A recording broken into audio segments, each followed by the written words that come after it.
సమస్త మహిమ ఘనత ప్రభావములు మన ప్రభు అయిన యేసు ప్రభు వారికి చెల్లును గాక. చేరువచ్చిన ప్రియ దేవుని బిడ్డలందరికీ నా హృదయపూర్వకమైన వందనాలు తెలియజేస్తాను.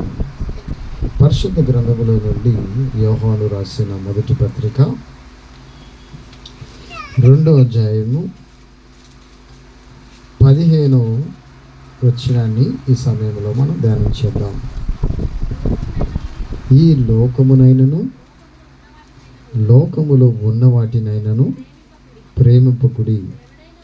ఎవడైనను లోకమును ప్రేమించిన యెడల తండ్రి ప్రేమ వానిలో నుండదు. చిన్న ప్రార్థన చేసుకొని వాక్యాన్ని మనం ధ్యానం చేద్దాం. మహాపరిశుద్ధుడా, మా ఘనమైన తండ్రి, నీకే స్తుతులు స్తోత్రాలు ప్రభా. నీ కృప చేత ఈ సాయంత్రకాల సమయంలో నీ పాద సన్నిధిలో చేరటానికి మీరు ఇచ్చిన కృపను బట్టి, యోగ్యతను బట్టి, ధన్యతను బట్టి నీకే స్తుతులు స్తోత్రాలు ప్రభా. నమ్మదగిన దేవుడివి, పరిశుద్ధుడివి, మహోన్నతుడివి, గొప్ప దేవుడివి నాయనా, నీకే స్తోత్రాలు అయ్యా. నీ నామంలో తండ్రి నాయనా, మేమందరం కలిసి ఇప్పటి వరకు నాయన బిడ్డల పాటల ద్వారా నేను మైంపరిచి యోగ్యతను, ధన్యతను మీరు అనుగ్రహించినందుకు స్తోత్రాలు ప్రభా. నాయన అయ్యా, మా కుటుంబాలని నాయన మీరే తండ్రి క్షేమంగా ఉంచండి, భద్రపరచండి నాయన. నాకు అవసరం ప్రతి అవసరతలు నీ నామంలో తీర్చుకొని నడుచుట దానికి స్తోత్రాలు. వాక్యమైన ప్రభానికి స్తోత్రాలు. నీ లేఖన భాగంలోని వాక్యములను ఆయన వినబోచుండగా వినగలిగిన చెవిని, గ్రహించగలిగిన మనసును మా అందరికీ దయచేసి మీరు మహిమ పొందమని యేసే నామములో వేడుకుంటూ ప్రార్థిస్తున్నాము తండ్రి, ఆమేన్. ఇక్కడ యోహాను ఈ పత్రిక రాస్తూ ఎవరి ప్రేమ మనకు కావాలో ఇక్కడ రాస్తూ ఉన్నాడు. ఇక్కడ మనం దేవుని యొక్క వాక్యాన్ని మనం చేసినట్లయితే చదువుబడిన వచ్చినాన్ని మనం చూస్తే ఎక్కువగా మనం దేని వైపు చూస్తాం? మనం లోకం వైపే చూస్తాం. లోకం ఎట్లా ఉంటుందంటే మన కంటికి ఎట్లా కనపడుతూ ఉంటుందంటే ఆకర్షణీయంగా కనపడుతూ ఉంటుంది. ఇప్పుడు 10 మంది ఏది చేస్తారో దాని వైపే మనం మొగ్గు చూపిస్తాం. కానీ ఇప్పుడు ఒక వ్యక్తి ప్రార్థన చేసుకుంటూ ఉంది, ఇంట్లో నుంచి రాకుండా ప్రార్థనలోనే గడుపుతూ ఉంది, ఎప్పుడు దేవుతోనే గడుపుతుంది అనుకో, ఆ దగ్గరికి వచ్చి ఏమంటారు మనం? ఏంటమ్మా ఎప్పుడు ప్రార్థన నువ్వు రా మాట్లాడుకున్నావురా అని అంటూ ఉంటారు. ఎందుకని? అది నచ్చదు. దేవునితో గడపడం, దేవునితో సహవాసం చేయటం మానవులకి ఇష్టం ఉండదు, అవునా? అదే లోకంలో అనుకోండి, లోకంలో గడపడానికి ఏం చేస్తాడు? ఇష్టపడతా ఉంటారు ఎక్కువ శాతం. ఇక్కడ వాక్యం కూడా అదే చెప్తా ఉంది. ఏమని చెప్తుంది ఇక్కడ? లోకమునైనను అంటే లోకమైనను లోకములో ఉన్న వాటినైనను ఏం చేయకూడదంట? ప్రేమ చూపించకూడదు, అంటే ప్రేమించకూడదు అంటున్నాడు ఇక్కడ. అంటే ఈ లోకములో ఉన్నదంతా ఏంటో కింద రాస్తూ ఉన్నాడు ప్రియ దేవుని బిడ్డలారా. ఎందుకంటే ఎప్పుడైతే మనం లోకాన్ని ప్రేమిస్తామో, లోకములో ఉన్నదాన్ని మనం ప్రేమిస్తామో, అది అలా ప్రేమించే వారిలో దేవుని యొక్క ప్రేమ వాళ్ళ మీద ఉండదంట. ఇప్పుడు దేవుని ప్రేమ కావాలా, మనకు లోక ప్రేమ కావాలా? ఇప్పుడు ఎక్కువ ఆశపడేది మనం ఏం ఆశపడతాం? అంటే దేవుని యొక్క ప్రేమ ఉందనుకోండి. ఇప్పుడు ఎవరినైనా మనం ఏదన్నా ఇష్టంగా ప్రేమపూర్వకంగా చూస్తున్నాం అనుకోండి, వాళ్ళు ఏ రాంగ్ చేసినా, ఏ తప్పు చేసినా ఏం చేస్తాం? వాళ్ళని క్షమించేస్తూ ఉంటాం. ఇప్పుడు మన పిల్లలే ఉన్నారు, ఏం చేస్తాం? మన పిల్లల్ని వాళ్ళు తప్పులు చేస్తూ ఉంటారు, చిన్న చిన్న తప్పులు చేస్తూ ఉంటారు. అయినా వారిని ఏం చేస్తాం? మనం కన్నాం కాబట్టి ఆ కన్న ప్రేమను బట్టి ఏం చేస్తాం? మనం వారిని క్షమించి వారిని ప్రేమిస్తూ ఉంటాం. అలాగనే మన జీవితంలో కూడా, మన బ్రతుకులో కూడా యేసు ప్రభు యొక్క ప్రేమ ఆ రీతిగా ఉందని వాక్యం సెలవిస్తూ ఉంది. ఎప్పుడు ఉంటుంది ప్రేమ? ఆయన ప్రేమ ఎప్పుడు మన మీద ఉంటుందో ఇక్కడ లేఖన భాగం క్లియర్గా మనకి చెప్తా ఉంది. ఎప్పుడు? లోకాన్నైనా కానీ లోకములో ఉన్న వాటినైనా నువ్వు ప్రేమిస్తే దేవుని ప్రేమ ఉండదు, దేవుని ప్రేమ మన మీద ఉండదు. అంటే ఇది చాలా జాగ్రత్తగా ఈ వచనాన్ని మనం ఆచితూచి ఆలోచన చేయాలి. మనం అనుకుంటా ఉంటాం, ఏం తెలుసా, ఏంటి నేను ఇంతగా ఉన్నా కానీ, ఇలాంటి దేవునిలో ఉన్న ప్రార్థన చేస్తున్నా, పాటలు పాడుతున్నా, వాక్యాన్ని చదువుతున్నాను, దేవుని మందిరానికి వెళ్తున్నాను, కానీ ఏంటి నా జీవితంలో ఇలాంటి సమస్యలు గుండా, ఇబ్బందులు గుండా, ఒడిదుడుకులు గుండా ఎందుకు వెళ్తున్నాను అని మీరు ఆలోచించి ఉండరు. ఎందుకని? మీరు లోకంతో స్నేహం చేస్తూ దేవునితో కూడా స్నేహం చేస్తూ ఉన్నారు. 2 పనులు చేస్తూ ఉన్నారు కాబట్టి దేవుడు ప్రేమ అనేది చూపించలేకపోతా ఉన్నాడు. అదే దేవునిలో ఉండగలిగితే, దేవునితో నువ్వు నడవగలిగితే, దేవుని పైన ఆనుకోగలిగితే, దేవుని ప్రేమ వారిలో నిజంగా ఉంటుందని వాక్యం సెలవిస్తూ ఉంది. అందుకే ఖచ్చితంగా చెప్తున్నాడు. మనం ఏం చేస్తాం? 2 దారులు ఎన్నుకుంటూ ఉంటాం ఏదైనా సరే, అవునా? ఏం చేస్తూ ఉంటాం? లోకంలో ఉంటాం, దేవుల్లో ఉంటాం. 2 కుదరదు అంటున్నాడు ఇక్కడ చూడండి, ఈ వాక్యం ఎంత ఖచ్చితంగా మాట్లాడుతూ ఉందో. ఎందుకు ఈ రోజున మనం దేవుని యొక్క ప్రేమను పొందుకోలేకపోతా ఉన్నాం? ఎందుకు మన జీవితంలో ఆశీర్వాదాలు పొందుకోలేకపోతా ఉన్నాం? ఎందుకు మన జీవితంలో దీవెనలు పొందుకోలేకపోతున్నామో ఒకసారి మనం ఆలోచన చేస్తే, దేవుడు ప్రేమిస్తే అన్నీ అనుగ్రహిస్తాడా లేదా?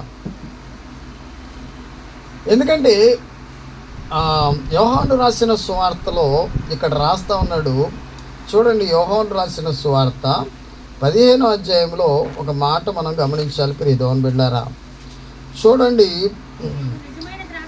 15వ అధ్యాయం 7వ వచనం చదువుతాం.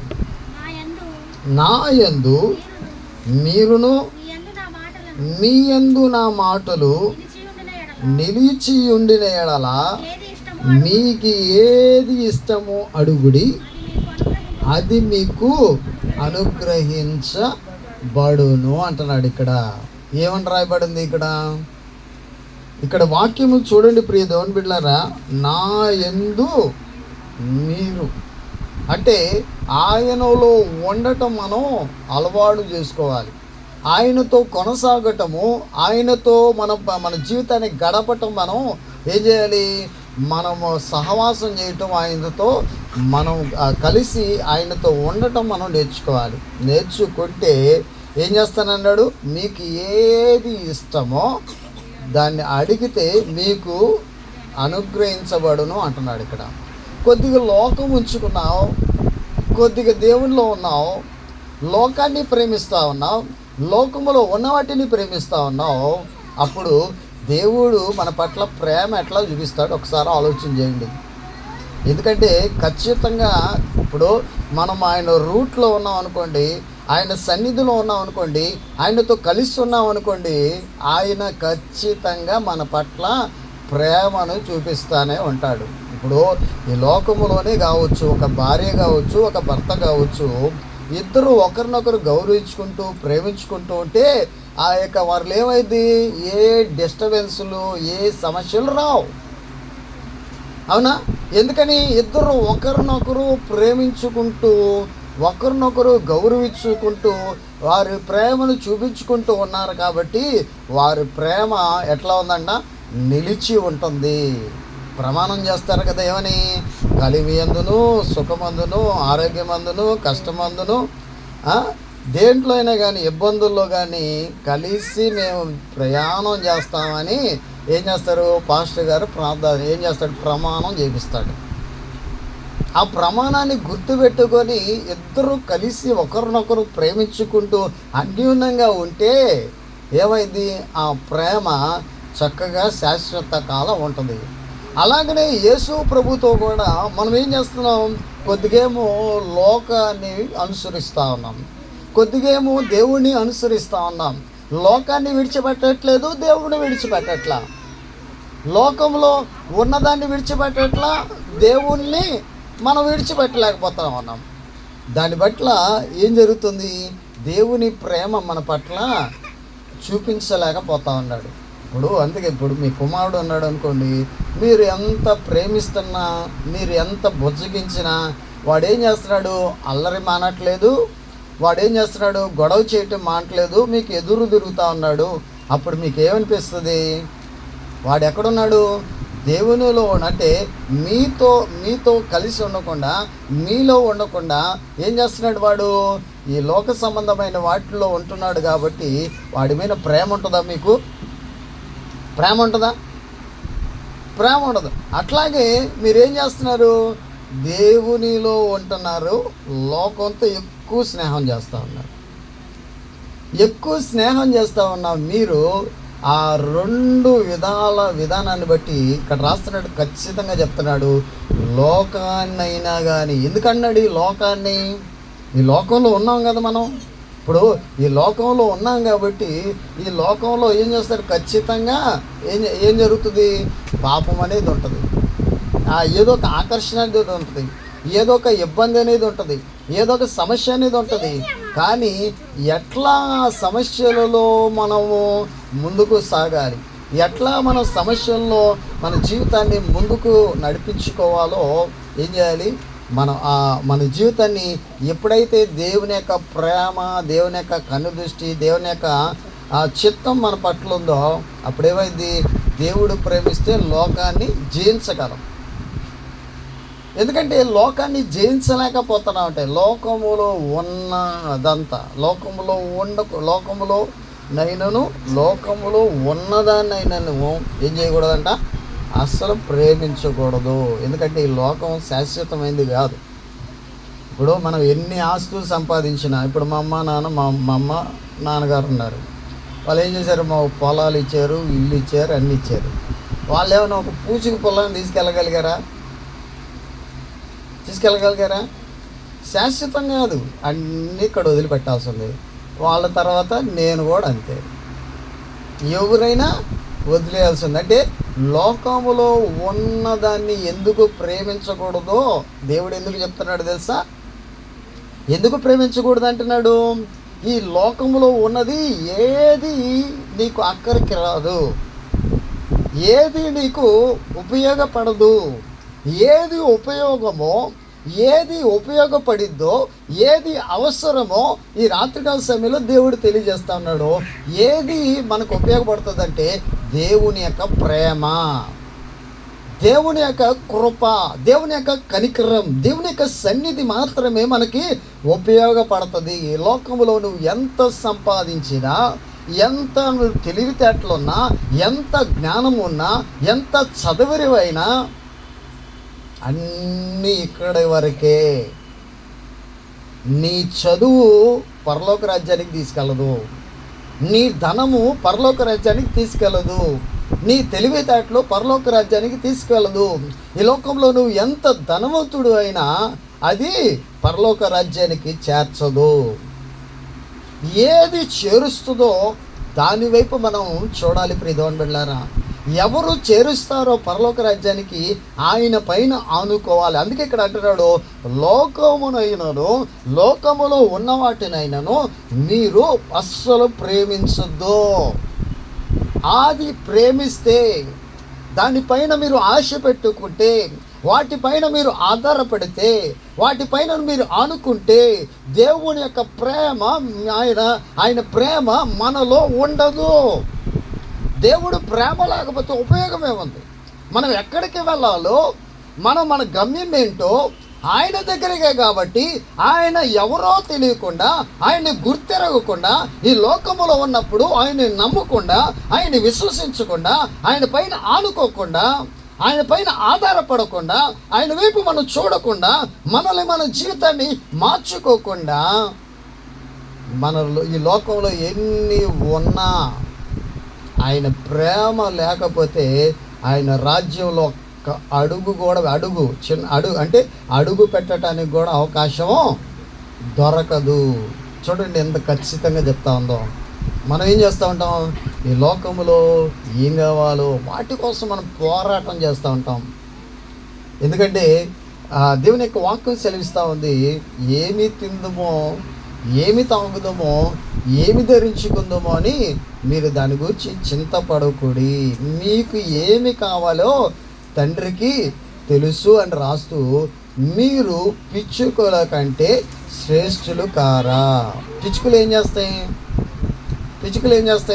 ఏమన్నా ఎకరాలు పండిస్తాయా పంట? ఏమైనా ఉద్యోగాలు చేస్తున్నాయా వెళ్ళి? సాఫ్ట్వేర్ జాబులు లేకపోతే రకరకాల సెక్యూరిటీ జాబులు ఏం చేస్తున్నాయి? ఏమన్నా ఏం చేస్తున్నాయి? ఏం చేయట్లా. వాటి పని ఏంటో తెలుసా? ఉదయాన్నే మీరు గమనిస్తారో లేదో, ఈ చెట్టు మీద నుంచి ఏ వినపడతా ఉంటాయండి? పొద్దున్నే కాకి కావు కావు అని అరుస్తూ ఉంటుంది, కోకిలు అరుస్తూ ఉంటాయి, పిచ్చుకలు కీచు కీచు అంటూ ఉంటాయి. పొద్దున్నే ఏం చేస్తూ ఉంటాయి? లేచి ఏం చేస్తున్నాయి? వాటి భాషలో వారు ఏం చేస్తున్నాయి? దేవుణ్ణి ప్రార్థన చేస్తూ ఉన్నాయి, దేవుని స్తుతిస్తూ ఉన్నాయి. మరి మానవులమైన మనం ఏం చేస్తున్నాం? పొద్దున్నే లేచి ఏం చేస్తూ ఉంటాం? ప్రార్థన చేసే వాళ్ళైతే మంచిది, పొద్దున్నే టపా టపా కొడతా ఉంటుంది. ప్రవళకి అయితే టపా టపా కొడతా ఉంటుంది. కొండలు దేశాలు అడుగుతూ ఉంటారు టప టపా. అంటే వాటికంటే ముందు ప్రార్థన చేస్తుందేమో, అదే నాకైతే నేను చూడలేదు కాబట్టి నాకు తెలియదు. అంటే వాటికంటే ప్రాముఖ్యంగా ముందు ప్రార్థన. లేవగానే లేచిన వెంటనే ఏం చేయాలి? ఇప్పుడు వాటినే పోషిస్తున్నాడు దేవుడు, మరి మనల్ని పోషించడా?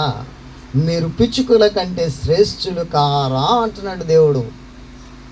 వాటినే పోషిస్తున్నాడు. ఇప్పుడు మనం అధైర్యపడాల్సిన పనే ఉంది? మనము నిరుత్సాహపడాల్సిన పనే ఉంది? అవునా? మనం ఇబ్బంది పడాల్సిన పనే ఉంది? మన జీవితం అంతా ప్రభువు చేతిలో పెట్టి, ప్రభువా నువ్వే నా జీవితాన్ని చూసుకోనయ్యా, నా కుటుంబ భారం అంతా నీ మీద పెడుతున్నాను, నీ మీద వేస్తున్నాను అని ఎప్పుడైతే ప్రభువుకి అప్పగిస్తామో, ప్రభువు ఏం చేస్తూ ఉంటాడు? ఆయన్ని ప్రేమించడం నువ్వు నేర్చుకుంటున్నావు కాబట్టి, ఆయన పైన ఆనుకోవటం నువ్వు నేర్చుకుంటున్నావు కాబట్టి, ఆయన పైన ఆధారపడటం నువ్వు నేర్చుకుంటున్నావు కాబట్టి, దేవుడు ఏం చేస్తున్నాడు? నీ బాగోగులు చూస్తాడా చూడడా? ప్రియదేవుని బిడ్డలారా, మనం ఏం చేస్తూ ఉంటాం తెలుసా? లోకములో ఉన్నదాన్ని అంతా మనం ప్రేమిస్తూనే ఉంటాం. లోకంలో ఏది చేయకూడదో అది చేస్తూ ఉంటాం. అవునా? లోకములో ఉన్నది అంతా ఏంటో చెబుతున్నా కానీ మనకు అర్థం కావట్లేదు. కింద వచనాన్ని మనం చూద్దాం ప్రియదేవుని బిడ్డలారా. చూడండి, ఇక్కడ ఆ వచనాన్ని మనం చదివినట్లయితే, ఇందాక చదవబడిన వాక్యాన్ని మనం చదివినట్లయితే ఏమన్నాడు? చదువు.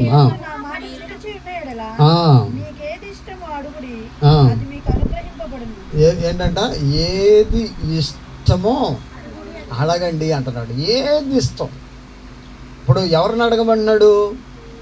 ఇప్పుడు మనం ఏం చేస్తూ ఉంటాం? మనం ప్రయాసపడుతూ ఉంటాం. అవునా? మనం ప్రయత్నం చేస్తూ ఉంటాం. ఏది? రకరకాల ప్రయత్నాలు చేస్తూ ఉంటాం. మన ప్రయత్నాలన్నీ మానుకొని ప్రభు ముందుంచి, ప్రభు పైన ఆనుకొని, అయ్యా నాకు ఈ ఫలాంది కావాలి ప్రభు అని అడిగితే దేవుడు ఏం చేస్తాడు? నీకు ఏది ఇష్టమో అది నీకు అనుగ్రహిస్తాను అంటున్నాడు. మనం ఊహించేది ఎంత? మనం ఏమని చేస్తాం? కొద్దిదే ఊహిస్తాం. అవునా? కొద్దిదే ఊహిస్తాం. ఇప్పుడు దావీదు మహారాజు ఉన్నాడు. దావీదు ఏమనుకున్నాడు? నేను గొర్రెలు కాచుకుంటూ దేవుని స్తుతిస్తే చాలు అనుకున్నాడు. వాళ్ళ అన్నదమ్ములు ఏమనుకున్నారు?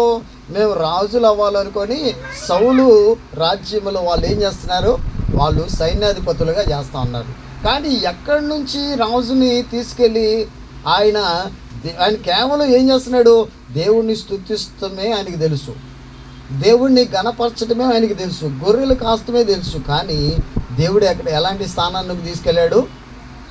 ఏం తీసుకెళ్ళాడు? ఒక రాజుగా చేశాడు. అంటే ఏంటి? ఆయనలో ఉంటే, ఆయన పేరు ఏంటో తెలుసా? ఆయనకి ఇష్టానుసారుడు, అంటే హృదయానుసారుడు. దేవునికి హృదయానుసారుడని దావీదుకు పేరు. అంటే దేవుని హృదయానికి నచ్చిన వ్యక్తి దావీదు. ఈ రోజున దావీదులాగా మనం కూడా నచ్చితే ఏది అడిగినా దేవుడు అనుగ్రహిస్తాడా అనుగ్రహించడా? ఈ వాక్యాన్ని బట్టి ఒకసారి ఆలోచన చేయండి. ఇస్తాడా ఇవ్వడా? అంటే మనం ఏం చేస్తున్నాం? లోకంలో ఉన్నదాన్ని మనం ప్రేమిస్తూ ఆ లోకం వైపు చూస్తున్నాం కాబట్టి దేవుని యొక్క ప్రేమ మనలో ఉండకపోవటం వలన, దేవుని యొక్క కనికరం మన పైన ఉండకపోవటం వలన మనకి ఏది అవసరమో దాన్ని పొందుకోలేకపోతా ఉన్నాం. రోజున వెనకడికి పోతా ఉన్నాం. అంటే మన జీవితాన్ని ముందుకు సాగించుకోవాల్సిన బ్రతుకుని ముందుకు వెళ్ళబుచ్చుకోలేకపోతున్నాం. అంటే కారణం ఏంటి తెలుసా? ఎక్కువగా మన యొక్క ప్రయత్నాలన్నీ లోకంలోనే ఉంటున్నాయి. మన సొంత ప్రయత్నాలు చేస్తున్నాం, కానీ దేవుని పైన ఆధారపడి ఆనుకొని ప్రార్థనాపూర్వకంగా ప్రార్థనతో మన జీవితాన్ని మన బ్రతుకుని కట్టుకోలేకపోతా ఉన్నాం. ఎందుకు మన కుటుంబాలు ఉన్నతమైన స్థాయిలో కనపడట్లేదు? ఉన్నతంగా మన జీవితాన్ని దేవుడు ఉన్నతమైన స్థాయిలో ఎందుకు మనం ఉండలేకపోతున్నాం అంటే గల కారణం ఏంటి తెలుసా? మనలో ఉన్న లోపాలు ఏమవచ్చు? ఎక్కువ లోకం వైపే చూస్తున్నాం. దేవుని వైపు చూస్తే ఖచ్చితంగా ఏం చేస్తాడు? దేవుడు ఉన్నతమైన స్థాయిలో కూర్చోబెడతాడు. ఉన్నతమైన స్థాయిలోనికి మనం వెళ్ళలేకపోతున్నామంటే, మనల్ని దేవుడు నడిపించలేకపోతున్నాడంటే ఇక్కడ ఖచ్చితంగా చెప్తున్నాడు, లోకములో ఉన్న వాటినైనను మీరు ప్రేమించుకుడి, ఎవడైనను లోకమును ప్రేమించిన ఎడలా తండ్రి ప్రేమ వానిలో ఉండదు అని రాస్తూ లోకంలో ఏముందో చెప్తున్నాడు. ఇక్కడ ఏమన్నాడు? ఇక్కడ లోకములో ఉన్నదంతయు, లోకంలో ఉన్నదంతా ఏంటంట? ఒకటి ఏంటంట?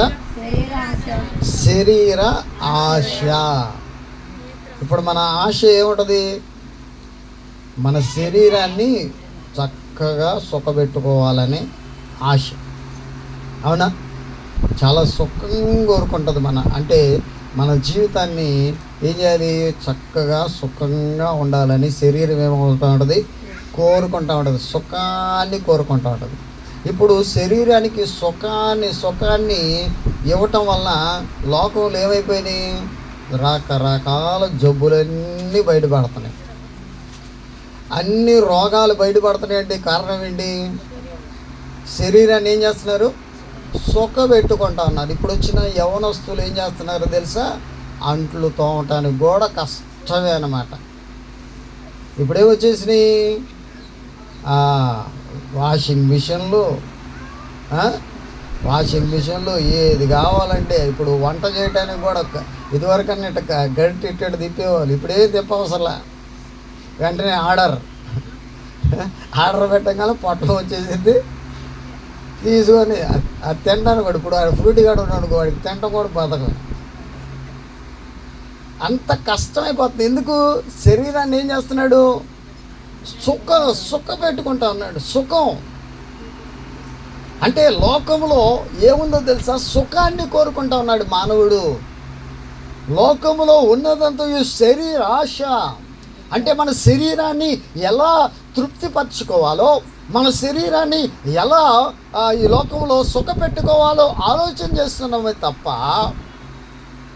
చూడండి ప్రియ దేవుని బిడ్డలారా, అలాంటి అంటే శరీర కోరికల కోసం, శరీర ఆశల కోసము దేవునిలో ఉండాల్సిన మనం, దేవునిపైన ఆనుకోవాల్సిన మనం, దేవునిపైన ఆధారపడాల్సిన మనం ఏం చేస్తున్నాం తెలుసా? లోకముతో కలిసిపోతా ఉన్నాం. లోకముతో మనం ముందుకు వెళ్ళిపోతూ ఉన్నాయి. అలా వెళ్ళిపోతున్నాం కాబట్టి ఆ లోకంని ప్రేమించడం బట్టి దేవుని యొక్క ప్రేమ మన పైన ఉండట్లేదు. దేవుని యొక్క ప్రేమ మనం కోల్పోతున్నామంటే కారణం లోకాన్ని మనం ఏం చేస్తున్నాం?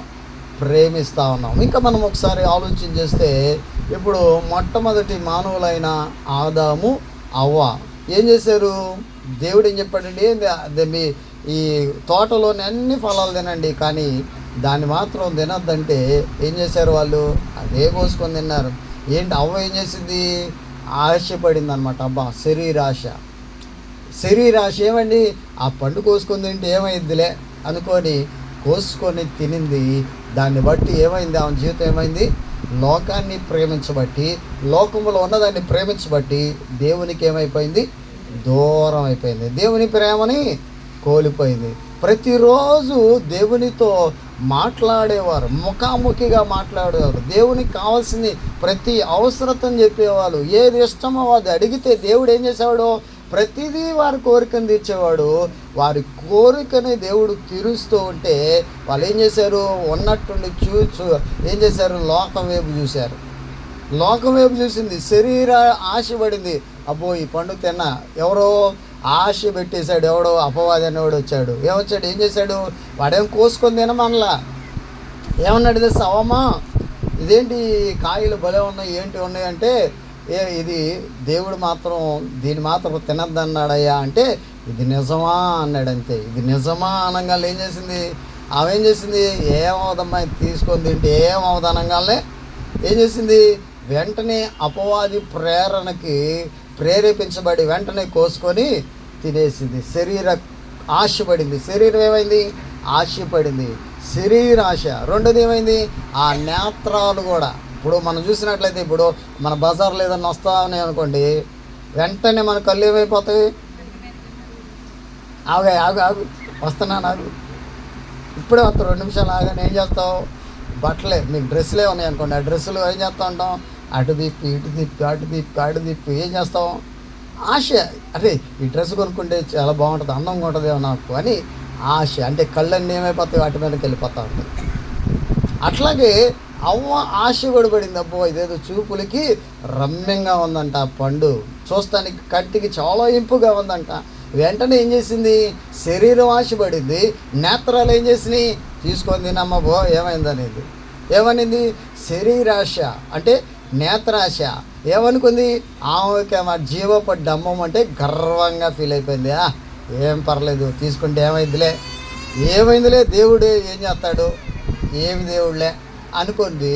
ఏమనుకుంది, ఆమె గర్వించింది. అపవాది కూడా అట్లానే ఏం చేశాడు తెలుసా, అపవాది కూడా దేవదూతల్లో ప్రధాన దూత అయిన ఆ దూత ఏం చేశాడంటే, దేవుని కంటే పైన సింహాసనం వేసుకుందాం అనుకున్నాడు.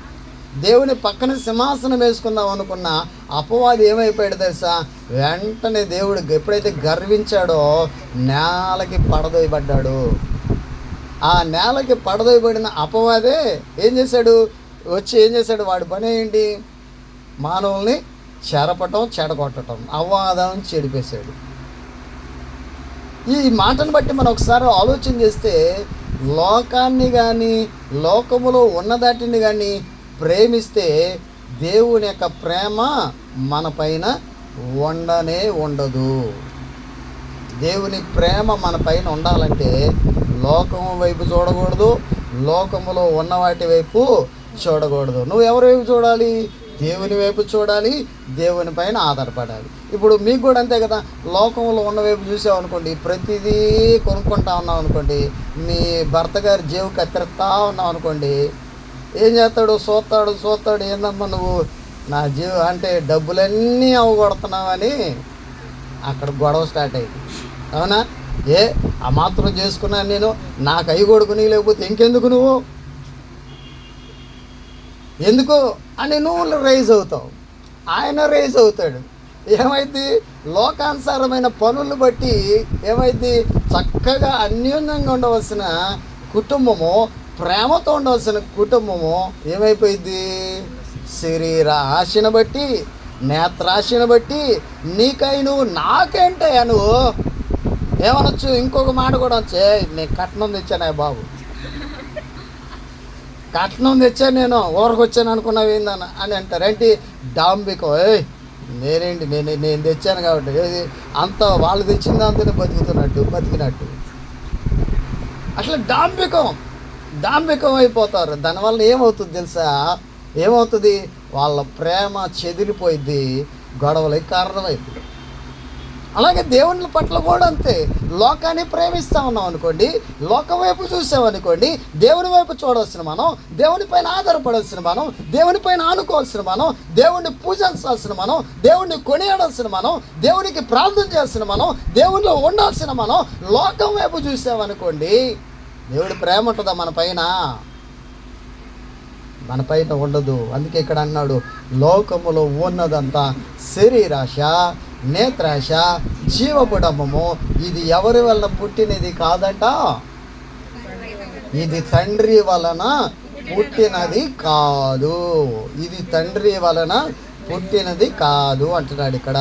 ఎవరి వలన పుట్టిందంట, ఇది అపవాది వలన పుట్టింది. మనం ఏం చేస్తాం, ఎక్కువగా ఏం చేస్తూ ఉంటాం, అపవాది సంబంధమైన క్రియలని వాటిని వైపే మగ్గు చూపిస్తూ ఉంటాం. కానీ దేవుని క్రియల వైపు, దేవుని యొక్క అద్భుతాల వైపు, దేవుడు చేసిన గొప్ప కార్యాల వైపు దేవుని యందు నమ్మకం ఉంచలేకపోవటం వలన ఏమవుతుంది? మన జీవితం ఏమవుతుంది?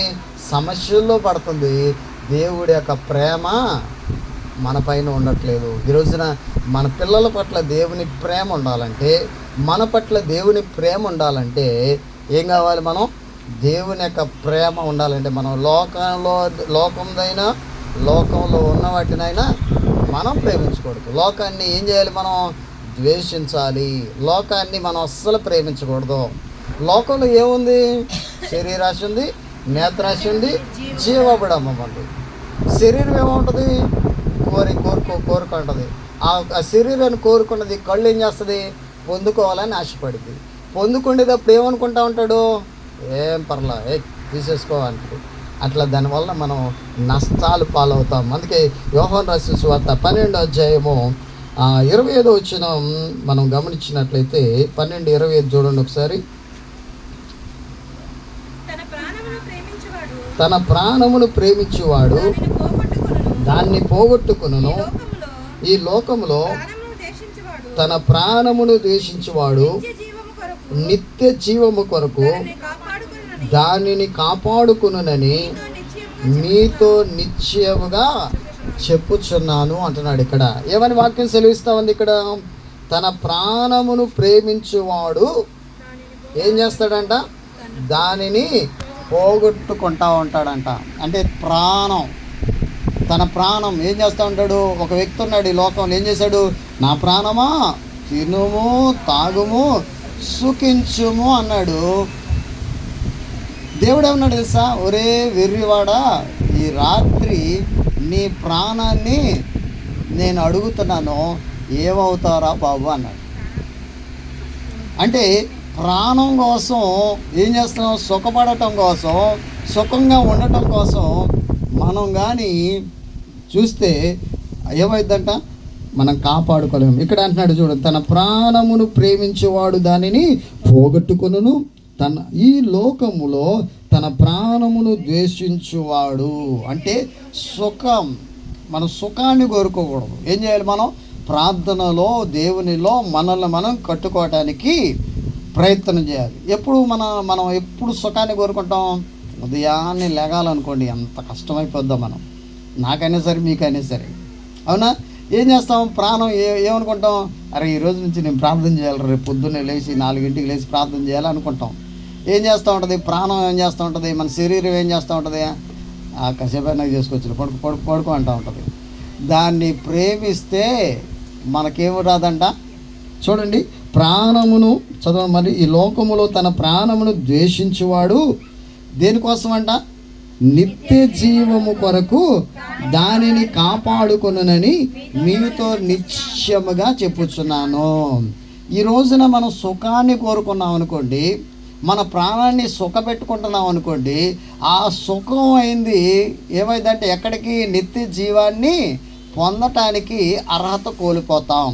అదే ప్రాణాన్ని ద్వేషించుకున్నాం అనుకోండి, ప్రాణాన్ని కష్టపెట్టామనుకోండి, ప్రార్థన చేసామనుకోండి, దేవునిలో ఎక్కువ గడుపుతున్నామో, ఎక్కువగా దేవునితో మనం ఉంటే ఆ ప్రాణము ఏమైందంట? దేవునితో నిత్యము జీవించడానికి సహాయపడుతుందంట. లోకములో ఉండటానికి కాదు ఇష్టపడేది, లోకంలో కంటే దేవునిలో ఉండటానికి ఇష్టపడితే, దేవునిలో గడపడానికి ఎక్కువ ఇష్టపడతా ఉంటే, ఆ ఇష్టం దేవునితో గడిపితూ ఉంటే దేవునితో ఉండే జీవితము ఏమిస్తుందని రాయబడింది అక్కడ? నిత్య జీవము కొరకు. నిత్యము జీవం. ఇక్కడ జీవించం, ఇక్కడ మన ఆయుష్ ముగించాల్సిందే, మన ఆయుష్ పోవాల్సిందే, ఎవరైనా సరే ఎప్పుడైనా సరే మరణించాల్సిందే. కానీ మన ప్రయత్నం, ఈ లోకంలో ఈ వాక్యము, ఈ బైబిల్ గ్రంథం ఇచ్చిన ఉద్దేశము నిత్యము ఆయనతో ఉండాలనే ఈ వాక్యం మనకి బోధిస్తూ ఉంది. అదే లోకం అనుకోండి, లోకంలో లోకంలో ఉన్న వాటిని ప్రేమిస్తూ ఉంటే ఇక్కడ లోకంతోనే నీ జీవితం అంతమైపోయింది. ఈ లోకంతోనే ముగింపు అయిపోయింది. ఈ లోకంతో ముగింపు అయిపోతే మరలా రెండో జీవితం ఎక్కడ లేపుతావు అంటే నరకంలో ఉన్న వెళ్ళిపోవాలి. అదే దేవునితో గడిపామనుకోండి, లోకాన్ని ద్వేషించి లోకంలో ఉన్న వాటిని ప్రేమించకుండా దేవునితోనే నిత్యం ఉండి నీ ప్రాణాన్ని ద్వేషిస్తూ దేవునిలో ప్రార్థనలో నీ జీవితాన్ని కట్టుకుంటూ నీ జీవితాన్ని దేవుని పైన ఆనుకుంటూ ముందుకు నడుస్తూ ఉంటే నిత్య జీవము కొరకు ఏమైందంటే అక్కడ రాయబడిన నిత్య జీవము కొరకు దానిని కాపాడుకొనునని ఏమని చెప్తున్నాడు ఇక్కడ, మీతో నిశ్చయముగా చెబుతున్నాను అంటున్నాడు. ప్రియదేవుని బిడ్డలారా, ఒకసారి ఆలోచించండి. దేవుని యొక్క మాటలు మనం ఆలోచించేద్దాం. ఎందుకంటే ఈ రోజున మన యొక్క జీవితాలు నిత్యము దేవునిలో ఉండాలనే మనం ఆశపడాలి. నిత్యము దేవునితో గడపాలని ఆశపడాలి. ఈ రోజున మనం ఆశపడలేకపోతున్నామంటే కారణం లోకముతోనే గడుపుతా ఉన్నాం. తలలోంచండి, ప్రార్థన చేద్దాం. ప్రభువా, ఇక నుంచి నీతోనే గడపాలని, నీ పైన ఆనుకోవాలని నేను ఆశపడుతున్నాను. ప్రభువా, అయ్యా, ఈ లోకములో అయినను లోకములో ఉన్న వాటినైనను ప్రేమించకుడి అని వాక్యం సెలవిస్తావు. లోకాన్ని ప్రేమించినట్లయితే నీ ప్రేమ మా పైన ఉండదు అని వాక్యం సెలవిస్తా ఉంది. లోకములో ఉన్నదంతా శరీరాశ, నేత్రాశ, జీవపు డమ్మం అన్నారు తండ్రి. ఇది తండ్రి వల్ల పుట్టినది కాదు అని మీరు సెలవిస్తా ఉన్నారు.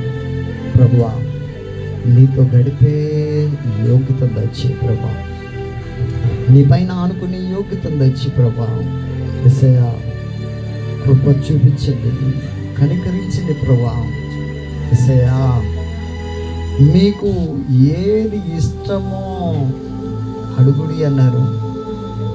మీరు మా యందు, మేము మీ యందు నిలచి నీ వాక్యాన్ని కైకొని మేము ఏది అడుగుతామో, ఏది ఇష్టపడతామో అది మాకు అనుగ్రహిస్తానని మీరు సెలవిచ్చిన మాటను బట్టి స్తోత్రాలు ప్రభా.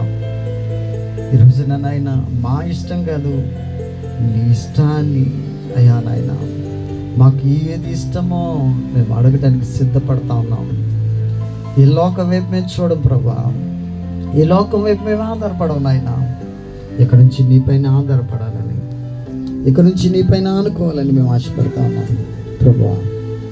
గొప్ప దేవానికి స్తోత్రాలు ప్రభా, ఉన్నతుడానికి స్తోత్రాలు, పరిశుద్ధుడానికి స్తోత్రాలని దేవుని తట్టులాడుకుందామా.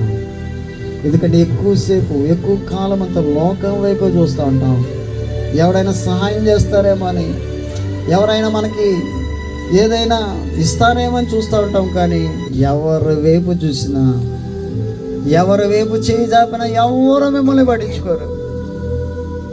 యేసయ్య వైపు చూడండి, యేసయ్య వైపు చేయి చాపండి, ఆయన మిమ్మల్ని పట్టించుకుంటాడు. మీరు మొర పెడితే, మీరు ప్రార్థన చేస్తే మీకు ఏది ఇష్టమో దాన్ని అడగండి, మీకు దేవుడు అనుగ్రహిస్తాడు. మీరు నమ్మితే, విశ్వసించగలిగితే దేవుని యొద్ద నుంచి మీరు పొందుకుంటారు. ప్రార్థన చేసుకున్నాం. మహాపరిశుద్ధుడా, మా ఘనమైన తండ్రి, కృప కలిగిన దేవా, సర్వశక్తిమంతుడా, నీ కృప కలిగిన నామానికి, దయ కలిగిన నామానికి వందనాలు, స్తుతులు, స్తోత్రాలు ప్రభా. నీ నామములు ప్రభా, ఈ సాయంత్రకాల సమయంలో మా కుటుంబాలన్నిటిని బట్టి ప్రార్థన చేస్తూ ఉన్నాం ప్రభా. మా కుటుంబాలు అయ్యా మీరే ఏలుబడి చేయండి, మీరే రక్షకుడిగా, మీరే నాయకుడిగా, మీరే తండ్రిగా మా ప్రభువుగా ఉండండి ప్రభువా. మా కుటుంబాల్లో ఏం అవసరమో మీరు ఎరుగున్న దేవుడు అయ్యా తండ్రి. మా సమస్యను ఎరుగున్న దేవుడివి, మా కష్టాలను ఎరుగున్న దేవుడివి, మా ఇబ్బందులను ఎరుగున్న దేవుడివి. నీ వైపే చూస్తూ ఉన్నాం, నీ పైన అనుకుంటున్నాం ప్రభా. తండ్రి నీకు స్తోత్రాలు అయ్యా. మా బిడ్డలను బట్టి ప్రార్థన చేస్తూ ఉన్నాం అయ్యా. మా పిల్లల చదువులు సహాయం తెచ్చేయండి అయ్యా. వారి తండ్రినైనా చదువులు మంచిగా చదువుకుంటానికి కృప తెచ్చింది ప్రభా. అందుకంటే ప్రాముఖ్యంగా నీ పైన అనుకొని ఈ లోకం వైపు చూడకుండా, ఈ లోక మాలిన్యం అంటించుకోకుండా నీ పైన ఆధారపడి కృపను దయచేయండి ప్రభా. సహాయం చేయండి ప్రభానికి స్తోత్రాలు. మా కుటుంబాలు మీరు బలపరచండి అయ్యా నాయన. మా కుటుంబాలకు కావాల్సిన ప్రతి అవసరం తెచ్చండి. ఎవరైతే అనారోగ్య పరిస్థితులు ఉన్నారో అయ్యా మంచి ఆరోగ్యం తెచ్చేయండి అయ్యా. మా చుట్టుపక్కల మా కుటుంబాలన్నిటినీ నీ హస్తాలకు అప్పగిస్తా ఉన్నాం అయ్యా. నీ చేతిలో పెడుతున్నాం. మీరే దీవించుదురుగాక, మీరే ఆశీర్వదించుదురుగాక, మీరే మమ్మ కుటుంబాన్ని బలపరచుదురుగాక. తండ్రి నీకు స్తోత్రాలు. మాకు కావాల్సిన ప్రతి వాటిని మీరు అనుగ్రహించుదురుగాక. తండ్రి నీకు స్తోత్రాలు. ఇంతవరకు మీరు మా యందు ఉండి మీరు నడిపించిన ప్రతి కార్యాన్ని బట్టి స్తోత్రాలు. నీకే వందనాలు, కృతజ్ఞతాస్తుతులు చెల్లిస్తూ అయ్యా తండ్రి నాయన అయ్యా ప్రేమతో పలహారం తీసుకొచ్చిన జక్కను బట్టి స్తోత్రాలు. మీరే దీవించండి, కుటుంబాన్ని కట్టండి, కుటుంబ అవసరాలన్నింటిని తీర్చమని నీ నామలో బలపరచమని మహాప్రభు రక్షకుడైన యేసే నామములో వేడుకొని ప్రార్థన చేస్తున్నాం తండ్రి. ఆమేన్. పరలోకమందున్న మా తండ్రి, నీ నామం పరిశుద్ధపరచబడును గాక, నీ రాజ్యం వచ్చును గాక, నీ చిత్తం పరలోకం భూమి మీద నెరవేరును గాక. మాకు కావాల్సిన అన్ని దినాలు మాకు దయచేయండి. మా రుణస్తులు క్షమించి ప్రక్క రుణములు క్షమించము, మమ్మ శోధనలకు కీడును తప్పించము. ఎందుకనగా రాజ్య బలము శక్తి మహిమ నిరంతరం నువ్వెన్నావు తండ్రి. ఆమేన్. మన పరమ తండ్రి అయిన దేవుని ప్రేమ, కుమారుడైన యేసుక్రీస్తు కృప, పరిశుద్ధాత్మిక అన్యోన్య సహవాసం నిత్యం ఎల్లప్పుడు మనకును మన కుటుంబాలకు సదాకాలం తోడుగా ఉండి నడిపించును గాక. ఆమేన్.